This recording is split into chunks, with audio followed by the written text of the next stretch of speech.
మీకందరికీ తెలుసు, తెలంగాణలో మాకు తిరుగులేదని అహంకారంతో రంకెలేస్తూ విర్రవీగుతున్న సమయంలో కల్వకుంట్ల గడిని బద్దలు కొట్టి 3 రంగుల జెండా చేత బూని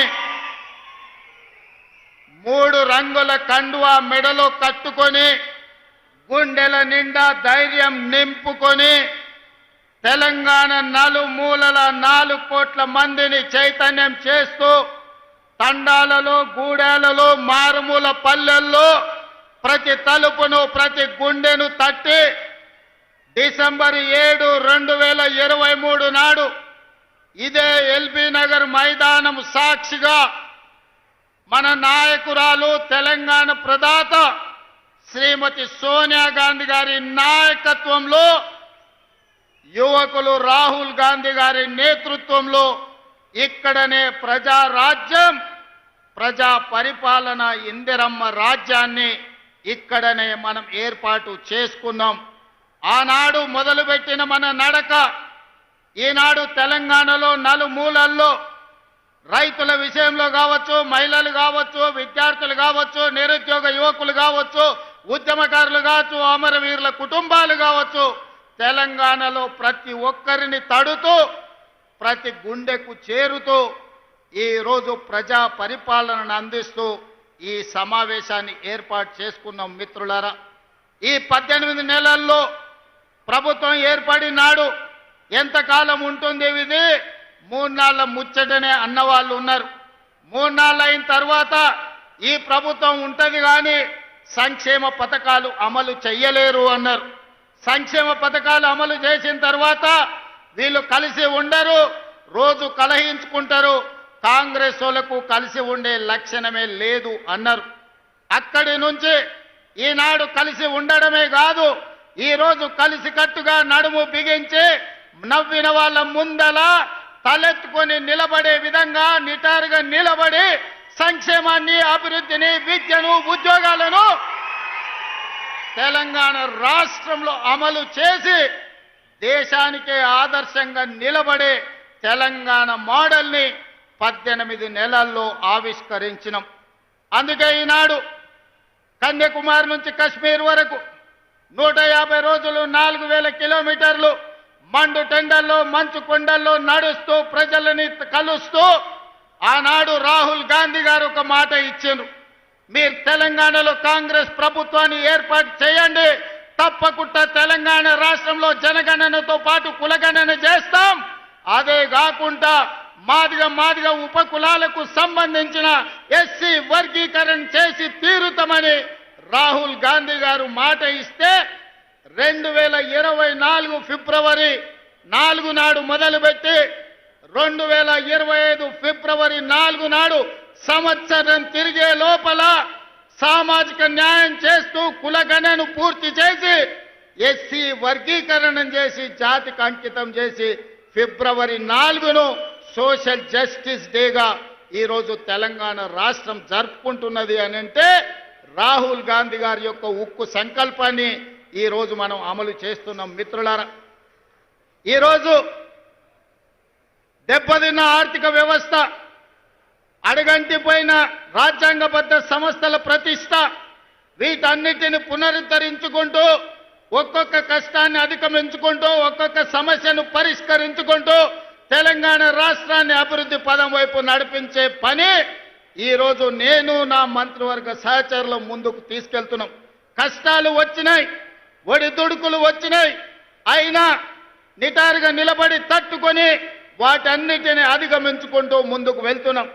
ఇవాళ మిత్రులారా, తెలంగాణ సమాజంలో 70% రైతాంగం, 70% రైతాంగం కోసం ఈ 18 నెలల్లో రైతు భరోసా కావచ్చు, రైతు బీమా కావచ్చు, లేకపోతే గిట్టుబాటు ధర కావచ్చు, రైతు రుణమాఫీ కావచ్చు, ఈ రోజు రైతులకు సంబంధించిన సంక్షేమ పథకాలలో సన్న వడ్లకు 500 రూపాయల బోనస్ కావచ్చు, 18 నెలల్లో ఈ దేశంకే ఆదర్శంగా నిలబడే విధంగా రైతాంగానికి 1,04,000 కోట్ల రూపాయలు ఖర్చు పెట్టి ఈ దేశంలో రైతులను ఆత్మగౌరవంతో నిలబడే విధంగా 25,55,905 64 మంది రైతులకు 21,000 కోట్ల రూపాయల రైతు రుణమాఫీ చేసి రైతులకు అప్పు రుణ విముక్తిని చేసిన పార్టీ ప్రభుత్వం కాంగ్రెస్ పార్టీ, తెలంగాణ ప్రభుత్వం అని ఈ వేదిక మీద నుంచి నేను గర్వంగా చెప్పదలుచుకున్న మిత్రులారా. ఆనాడు మీకందరికీ తెలుసు, తెలంగాణ రాష్ట్రంలో రైతులు వరి వేస్తే వరి కొనుగోలు చేయక ఐకేపీ కేంద్రాలను మూత వేసి ఆనాటి ముఖ్యమంత్రి ఒక మాట అన్నాడు, ఎవరైనా రైతు వరి వేసుకుంటే మీరు ఉరి వేసుకున్నట్టే, నాకు సంబంధం లేదు, రాష్ట్ర ప్రభుత్వం వరి కొనుగోలు చెయ్యదు అని ఆనాటి ముఖ్యమంత్రి గారు చెప్పారు. కానీ ఇందిరమ్మ రాజ్యంలో ప్రజాపాలనలో మనం ప్రభుత్వం వచ్చిన వెంబడే చెప్పినాం, మీరు ఎంతైనా వరి పండించండి, చివరి గింజ వరకు కొంటాం. చివరి గింజ వరకు కొనడమే కాదు 500 రూపాయల బోనస్ ఇస్తామని ఆ ఎల్ల మాట ఇచ్చినాం.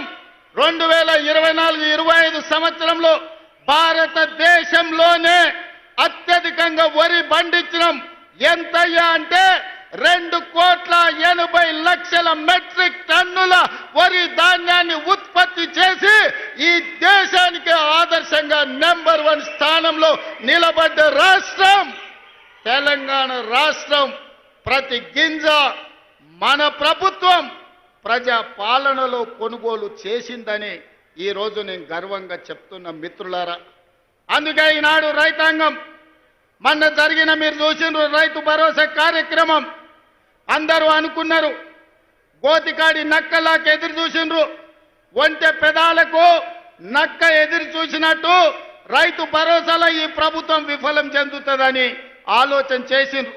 నేను చెప్పిన 9,000 కోట్ల రూపాయలు 9 రోజుల్లో రైతుల ఖాతాలో వేస్తామని చెప్పి 70 లక్షల మంది రైతులకు 9 రోజుల్లో 9,000 కోట్ల రూపాయలు వేసి రైతు ప్రభుత్వం, ఈ ప్రభుత్వంలో రైతును రాజును చేస్తాం. మా ఉద్దేశం, మా లక్ష్యం వ్యవసాయం దండుగ కాదు, వ్యవసాయం పండుగ చేస్తామని చెప్పినాం. చేసి చూపించి ఆ ఘన విజయాన్ని సాధించి ఇవాళ రైతులు తలెత్తుకునే విధంగా ఇది రైతు రాజ్యం అంటే ఇట్లా ఉండాలి. 24 గంటల ఉచిత కరెంటు ఇవ్వాలి, రైతులు పండించిన పంట కొనాలి, రైతులకు రుణమాఫీ చెయ్యాలి, రైతులకు రైతు భరోసా ఇవ్వాలి అని ఈ రోజు ఈ ప్రజా పాలనలో ఇందిరమ్మ రాజ్యంలో మనం అమలు చేసిన మిత్రులారా. ఇవాళ ఎవరైనా సరే నేను సవాలు విసురుతున్నా, అది ఢిల్లీలో ఉండే మోడీ అయినా సరే, గల్లీలో ఉండే కేడీ అయినా సరే, చర్చ పెడతాం. పార్లమెంటులోనా అసెంబ్లీలోనా రైతు రాజ్యం ఎవరు తెచ్చిండ్రు, రైతులకు అండగా నిలబడ్డది ఎవరో తేల్చుకుందాం. రాండి చర్చలకు. కేసీఆర్ వస్తాడో, కేటీఆర్ వస్తాడో, కిషన్ రెడ్డి వస్తాడో, నరేంద్ర మోడీ వస్తాడో, కాంగ్రెస్ పార్టీ కార్యకర్తలను తీసుకొని నేను వస్తా అని సూటిగా సవాలు విసురుతున్న మిత్రులారా, మీకందరికీ తెలుసు, మహిళలు కాంగ్రెస్ పార్టీ ఈ దేశానికి రాష్ట్రపతిని మహిళను చేసింది. కాంగ్రెస్ పార్టీ ఈ దేశానికి ప్రధానమంత్రిని మహిళను చేసింది. ఆ ఉక్కు మహిళ శ్రీమతి ఇందిరాగాంధీ ఈ దేశంలో సీలింగ్ చట్టాన్ని తీసుకొచ్చి వేలాది ఎకరాలు, లక్షలాది ఎకరాల భూములను దొరల గడిలలో మూలుగుతుంటే ఆ భూములను గుంజుకొని దళితుల, గిరిజనులకు పంచిపెట్టింది. ఇల్లు లేని వాళ్లకు ఇందిరమ్మ ఇల్లు ఇచ్చింది, కట్టుకోవడానికి పట్టా లేని వాళ్ళకు ఇంటి పట్టానిచ్చింది. దున్నుకునే వాడికి భూమి లేకపోతే దున్నేవాడికే భూమి అని గ్రామాలలో 25 లక్షల ఎకరాల భూమి ఇవాళ ఇందిరమ్మ ఇచ్చింది. ఆదివాసీలకు 10 లక్షల ఎకరాల పోడు భూముల పట్టాలు ఇచ్చింది ఇందిరమ్మ ప్రభుత్వం. ఇవాళ పేదవాడు సొంత ఇల్లు ఉన్నా, సొంత ఇంటి స్థలం ఉన్నా దున్నుకోవడానికి భూమి ఉంది అంటే అది ఇందిరమ్మ ఇచ్చిన భూమి, ఇందిరమ్మ ఇచ్చిన ఇల్లు పట్ట, ఇందిరమ్మ ఇచ్చిన ఇల్లు అని చెప్పి నేను ఈ సందర్భంగా తెలియజేయదలుచుకున్న మిత్రులారా. ఇవాళ మీరు ఆలోచన చేయండి. ఇందిరమ్మ ఆనాడు తెచ్చిన సంక్షేమము, అభివృద్ధి ఈరోజు పేదవాళ్ళ జీవితాల్లో వెలుగులను నింపింది. అందుకే ఈరోజు ఏ సంక్షేమ పథకానికైనా ఇందిరమ్మ పేరు మనం పెడుతున్నాం. హైదరాబాదు నగరంలో పేదవాళ్లకు 5 రూపాయల భోజనం పెట్టాలని, పేదవాళ్లకు, కూలి పోయే వాళ్లకు పొద్దున్నే టిఫిన్ చెయ్యడానికి క్యాంటీన్లు పెట్టి ఇందిరమ్మ పేరు పెడితే ఈ తలమాచిన దద్దమ్మలు, సోయిలేనోళ్ళు ఇందిరమ్మ పేరు పెడతారని ధర్నా చేసిరు. ఒక్కనొక్కని బట్టలు ఇప్పదీసి కొడితే తప్ప ఇందిరమ్మ గొప్పతనం వాళ్ళకు అర్థం కాదు అని చెప్పి నేను ఈ సందర్భంగా తెలియజేస్తున్న మిత్రులారా. ఇవాళ మహిళలకు ఆర్టీసీలో ఉచిత ప్రయాణం దాదాపుగా 6,000 కోట్ల రూపాయలతోని ఆడబిడ్డలకు ఆర్టీసీలో ఉచిత ప్రయాణం ఇచ్చినాం. ఆర్టీసీ ఉచిత ప్రయాణమే కాదు, ఆడబిడ్డలకు 1000 బస్సులు కొనిచ్చి 1000 బస్సులు ఈరోజు ఆర్టీసీ కార్పొరేషన్కు ఆర్టీసీ బస్సుల యజమానులను ఆడబిడ్డల్ని చేసిన చరిత్ర మనది. ఒకనాడు సోలార్ వ్యాపారం, పెట్రోల్ బంకు వ్యాపారం అంటే అదాని అంబానీలది. కానీ ఇవాళ అదే సోలార్ బిజినెస్ 1000 మెగావాట్లు ఆడబిడ్డలకిచ్చి రాష్ట్ర ప్రభుత్వంతో ఒప్పందం చేసి ఇవాళ సోలార్ వ్యాపారం అదానితో పోటీ పడే విధంగా ఆడబిడ్డల్ని మన ప్రభుత్వం తీర్చిదిద్దింది. ఒకనాడు పెట్రోల్ బంకులు అంటే రిలయన్స్ అంబానీవి. కానీ ఇవాళ ఆడబిడ్డలకు జిల్లాలల్లో పెట్రోల్ బంకులు ఇచ్చి పెట్రోల్ బంకుల వ్యాపారం ఈరోజు ఆడబిడ్డలతో చేస్తున్నాం. గ్రామాలలో ఉన్న పాఠశాలల్లో చదువుకునే పేదవాళ్ళ పిల్లలే కాబట్టి ఆ పిల్లల తల్లులైన సెల్ఫ్ హెల్ప్ గ్రూపులకు సంబంధించిన మహిళలకు అమ్మ ఆదర్శ పాఠశాల పెత్తనం ఇచ్చి ఇవాళ బడి పిల్లల అటెండెన్స్ పంతులు తీసుకుంటే పంతుల అటెండెన్స్ మా పెద్దమ్మలు తీసుకుంటారు. పంతులు బడికి వచ్చిండా లేదా, ఈయన పిల్లలకు చదువు చెప్పిండా లేదా అని. ఆనాడు బట్టలు కుట్టే వ్యాపారం ప్రైవేటు కార్పొరేట్ కంపెనీలకు ఇచ్చిండు చంద్రశేఖరరావు. ఈనాడు బట్టలు కుట్టే వ్యాపారం ఆడబిడ్డలకు ఇచ్చినాం. హాస్టళ్లలో సరుకులు సరఫరా ఆనాడు టీఆర్ఎస్ లో ఉన్న ఒక నాయకుడు దోచుకుంటే ఈరోజు మహిళా సంఘాలకు కోడిగుడ్ల నుంచి కూరగాయల వరకు పాలు, ఉప్పు, పప్పు, బెల్లం, చింతపండు ప్రతి సరఫరా ఆడబిడ్డలు చేస్తారు. ఎందుకంటే వాళ్ళ బిడ్డలే ఈ సంక్షేమ హాస్టళ్లలో చదువుకుంటున్నారు. ఆ కన్న తల్లుల కంటే ఇంకెవరికి ఎక్కువ తెలుసు అని చెప్పి ఈరోజు కార్పొరేట్ కంపెనీలకి ఇవ్వకుండా ఈ వ్యాపారం మొత్తం ఈరోజు ఆడబిడ్డలకే అప్పచెప్పడం జరిగింది. అందుకే ఇందిరమ్మ రాజ్యం కాబట్టి ఆడబిడ్డల ఆత్మగౌరవం నిలబెట్టినాం, ఆడబిడ్డలకు ఆర్థికంగా వెసులుబాటు కల్పించినాం. ఇదే కాదు, హైటెక్ సిటీ అంటే పెద్ద పెద్ద మల్టీ కంపెనీలకు ఒక వేదిక. ఇన్ఫోసిస్, విప్రో, మైక్రోసాఫ్ట్ లాంటి కంపెనీలు ఎక్కడైతే ఉన్నాయో అక్కడనే 3.5 ఎకరాలు 100 కోట్ల రూపాయల ఆస్తిని ఆడబిడ్డలకిచ్చి ఇందిరా సహాయ కేంద్రాలుగా వాళ్ళు ఆడబిడ్డలు చేసే ఉత్పత్తి వస్తువులను హైటెక్ సిటీ పక్కన ప్రదర్శించే విధంగా అంతర్జాతీయ వ్యాపారంలో పోటీ పడే విధంగా ఇవాళ ఆడబిడ్డల్ని తీర్చిదిద్ది ప్రపంచంతోనే ఆడబిడ్డల్ని పోటీ పడే విధంగా ఇవాళ మనం తీర్చిదిద్దినాం. ఇదే కాదు, ఈనాడు 67 లక్షల మహిళలు ఈరోజు స్వయం సహాయక సంఘాలలో ఉన్నారు. నేను మా బట్టెనతోని, మా సీతక్కతోని, మా ఆడబిడ్డలతోని మాట్లాడిన రాబోయే రోజుల్లో తెలంగాణ రాష్ట్రంలో 1 కోటి మంది ఆడబిడ్డలను స్వయం సహాయక సంఘాలలో చేర్చి 1 కోటి మంది ఆడబిడ్డల్ని కోటీశ్వరులను చేయడమే లక్ష్యంగా ఈరోజు ప్రజా పాలన ఇందిరమ్మ ప్రభుత్వంలో మనం చెయ్యబోతున్నాం. అందుకే తండాలలో, గూడాలలో, మారుమూల పల్లెల్లో ఉన్న మా ఆడబిడ్డలకు ఈ వేదిక మీద నుంచి నేను విజ్ఞప్తి చేస్తున్నా, మీరందరూ స్వయం సహాయక సంఘాలలో చేరండి. మిమ్మల్ని కోటీశ్వరులను చేసే బాధ్యత మీ సోదరుడిగా మీ రేవంత్ అన్న తీసుకుంటాడు. ఇది నా మాటగా, సోనియమ్మ మాటగా ప్రతి తెలంగాణ ఆడబిడ్డకు ఈ వేదిక మీద నుంచి ఈరోజు మేము ఇస్తున్నాం. మిత్రులారా, మీకందరికీ తెలుసు, తెలంగాణ ఉద్యమం అంటేనే ఉద్యోగాల వేట. నిరుద్యోగ యువకులు లక్షలాది మంది రోడ్ల మీదకి వచ్చి నెలల తరబడి ధర్నాలు, దీక్షలు, ఉద్యమాలు చేసి ఆత్మ బలిదానాలు చేసుకొని అమరులై తెలంగాణ రాష్ట్రం తెచ్చుకున్నారు. వాళ్ళు తెలంగాణ రాష్ట్రం తెచ్చుకున్నదే పీజీలు, పిహెచ్డీలు చేసి ఈ రాష్ట్రంలో డాక్టర్లు, లాయర్లు, ఇంజనీర్లు, ఐఏఎస్లు, ఐపీఎస్లై తెలంగాణ పునర్నిర్మాణంలో భాగస్వాములు కావాలి అని. కానీ చంద్రశేఖరరావు ఏమన్నాడయా, గొర్రెలు, బర్రెలు, చేపలు, పందులు మీరు పెంచుకోండి, పేదవాళ్ళ పిల్లలు గొల్లోళ్ళు గొర్రెలు పెంచుకోవాలి, మాదిగోళ్ళు చెప్పులు కుట్టుకోవాలి, ఎరకలోళ్ళు పందులు పెంచుకోవాలి, మా ముదిరాజు సోదరులు చేపలు పట్టుకోవాలి అని మిమ్మల్ని అందరినీ అక్కడ పొమ్మన్నాడు. ఆయన కొడుకు మాత్రం రాజ్యాలు ఏలుతారంట. ఇదే నా న్యాయం అని నేను అడుగుతున్నా చంద్రశేఖరరావు నీ వేదిక మీద నుంచి. పేదోళ్ళ బిడ్డలు వాళ్ళ తాతలు ముత్తాతలు తరతరాలుగా గొర్రెలు, బర్రెలు, చేపలు, పందులను పెంచుకొని బతికి ఆత్మ బలిదానం చేసుకొని వందలాది మంది ప్రాణాలు ఇచ్చి తెలంగాణ రాష్ట్రం తెచ్చుకున్నది. డాక్టర్లు, లాయర్లు, ఇంజనీర్లు, ఐఏఎస్లు, ఐపీఎస్లై రాజ్యం ఏలాలనా లేకపోతే గొర్రెలు బర్రెలు పెంచుకోవాలనా ఒక్కసారి ఆలోచన చేయండి. అందుకే మన ప్రభుత్వం ఏర్పడిన వెంబడే పెండింగ్ ఉండి నోటిఫికేషన్లు ఇచ్చి నియామకాలు జరగని ప్రభుత్వ ఉద్యోగ నియామకాలు మొదటి సంవత్సరంలో ఇదే ఎల్బీ స్టేడియం సాక్షిగా 60,000 ప్రభుత్వ ఉద్యోగాలు ఇచ్చిన నేను గర్వంగా చెప్తున్నా. ఇవాళ నేను సవాలు విసురుతున్న కిషన్ రెడ్డికి, కేటీఆర్ కు, కేసీఆర్ కు, నరేంద్ర మోడీకి మొదటి సంవత్సరంలో మా ప్రభుత్వ ఉద్యోగాలలో 60,000 నియామకాలు చేపట్టింది. మీకు దమ్ముంటే, ధైర్యం ఉంటే, చిత్తశుద్ధి ఉంటే మీరు సవాలు విసిరండి. 60,000 మందిని ఇదే ఎల్బీ స్టేడియంలో తెచ్చి తలలు మొత్తం లెక్క పెట్టిస్తా. ఒక్కటి తగ్గినా మీ కాళ్ళ ముందు క్షమాపణ చెప్పి నేను బయటికి వెళ్తా.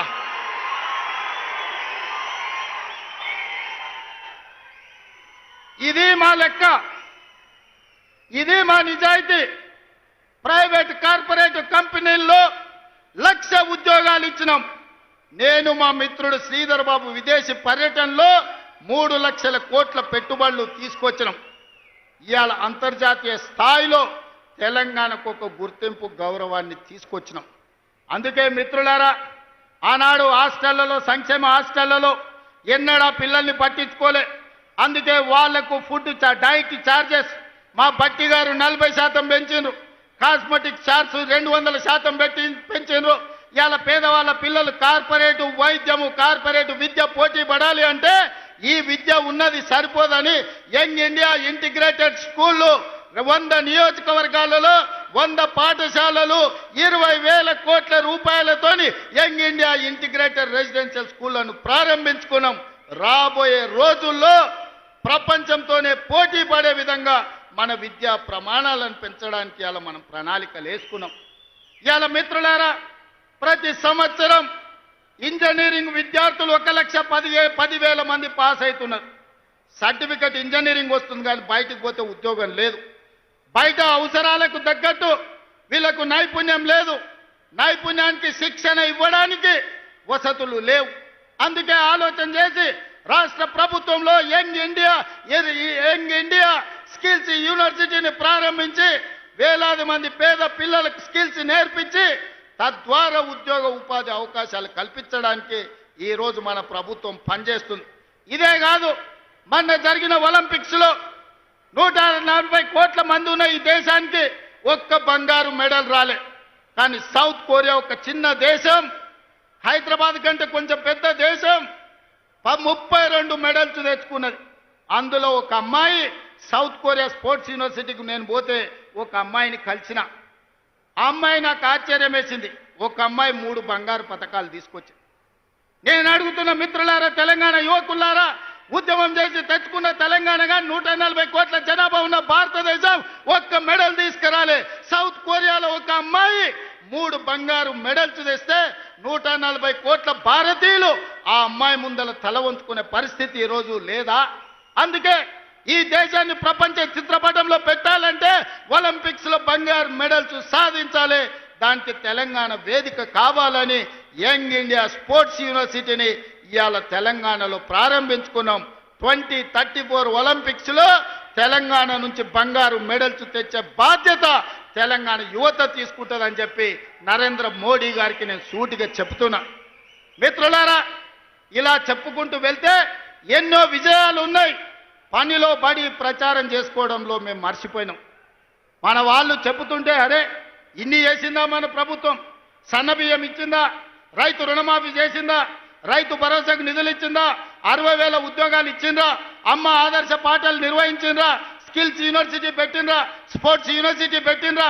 ఇట్లా ప్రతి కార్యక్రమాన్ని చర్చినప్పుడు ఆశ్చర్యంతో నోరు తెరిచి చూస్తున్నారు. మరి ఎందుకు ఈ రోజు అవి మనం ప్రచారం చేసుకోలేకపోతున్నాం? అందుకే మిత్రులారా, ఈ రోజు వాళ్ళు పెట్టుబడి పెట్టి కిరాయి మనుషులను పెట్టి దుబాయ్లో ఆఫీసులు పెట్టి విష ప్రచారం చేస్తున్నారు. అందుకే ఇవాళ ఈడికొచ్చిన వేలాది మంది కాంగ్రెస్ పార్టీ కార్యకర్తలే మా బ్రాండ్ అంబాసిడర్లు. మీరే ప్రచార కార్యకర్తలుగా మారండి, మీరే ఈ ప్రభుత్వానికి బ్రాండ్ అంబాసిడర్లుగా మారండి. సోషల్ మీడియాలో యుద్ధం ప్రకటించండి.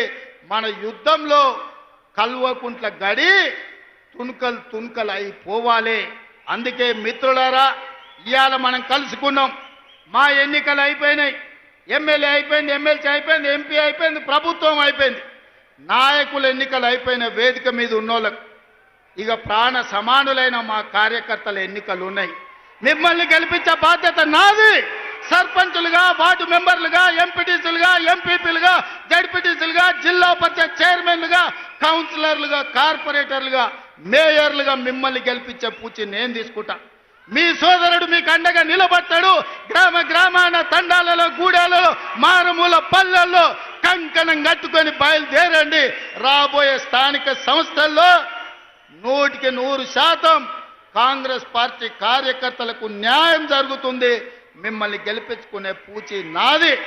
ఇవే కాదు, ఈరోజు గుడి కమిటీలు కావచ్చు, మార్కెట్ కమిటీలు కావచ్చు, కార్పొరేషన్లో డైరెక్టర్లు కావచ్చు, అన్ని పదవులు ఇచ్చే వరకు ఈరోజు విశ్రమించను. మీకు అండగా నిలబడడానికి మీనాక్షి నటరాజన్ గారు ఢిల్లీ నుంచి వచ్చిండ్రు. మీకు 100% న్యాయం జరుగుద్ది. మీకు న్యాయం చేసే బాధ్యత నాది. ఇదే కాకుండా చాలా మంది నాయకులకు ఒక భయం ఉంది. మా దగ్గర ఎమ్మెల్యే గెలిచిండు, లేకపోతే మా దగ్గర ఎవరో ఎమ్మెల్యే వచ్చిండు, రేపు భవిష్యత్తులో నా పరిస్థితి ఏందని. అందుకే నేను ఒక మాట చెప్పదలుచుకున్నా. వచ్చే ఎన్నికల్లో సీట్లు పెరగబోతున్నాయి. 119, 153 అసెంబ్లీలు కాబోతున్నాయి. పార్లమెంటు సీట్లు పెరగబోతున్నాయి. ఇవాళ 60-70 మంది ఎమ్మెల్యేలు ఉన్నారు.